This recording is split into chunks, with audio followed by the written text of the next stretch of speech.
quarantaine d'années, il y a eu ces essais nucléaires, bien sûr, c'est pas les essais nucléaires de 2003, mais c'est vrai que par ailleurs on n'a pas d'informations avec la question du secret défense qui n'a toujours pas été élevée, et qu'on voit le million de mètres cubes ici qui vont être agités pour cette carrière de gypse.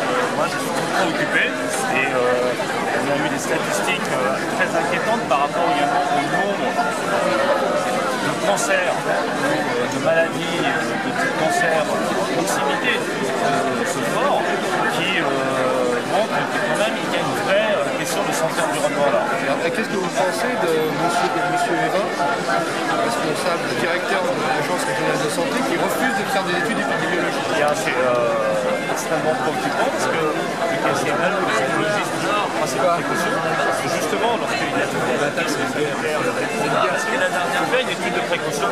C'est ce que Aléna Chabot a demandé au ministre. La région nous a pas satisfait. Nous avons demandé un rendez-vous rapidement parce qu'il y a eu samedi au séminaire. J'espère que la mobilisation citoyenne permettra qu'il y ait des réponses plus satisfaisantes par rapport aux préoccupations, aux inquiétudes bien légitimes des riverains et des habitants. J'avais une dernière question pour vous. C'est-à-dire là, nous on a l'impression, comme il se dit, que tous les services de l'État sont en ordre de marche contre nous. Ce que je constate, c'est qu'il y a évidemment une préoccupation emploi qui est importante aujourd'hui dans le pays, et en Ile-de-France et particulièrement Seine-Saint-Denis, mais on ne peut pas tout sacrifier la question emploi. C'est vrai que quand on dit on va ouvrir des carrières ici, ça veut créer des emplois, donc il y a effectivement tout l'appareil d'État qui se mobilise pour simplifier les procédures, pour accélérer la mise en œuvre des travaux.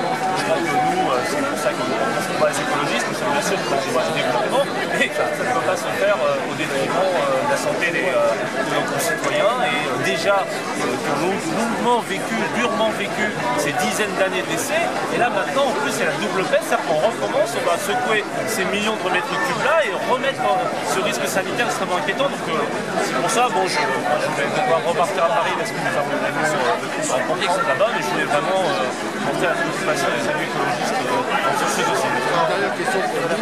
Pourquoi? Vous allez faire la politique parce que pourquoi j'ai la dernière question avant. Tout à fait, mais pourquoi Placo-Plâtre ne se lance pas dans le recyclage du plâtre?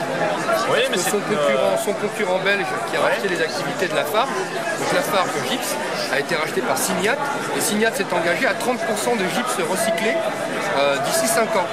Comment ça se fait ici qu'on continue à détruire des gisements, à détruire des paysages, à détruire les derniers milieux naturels qui se transforment après en décharge pendant que le site est recyclé?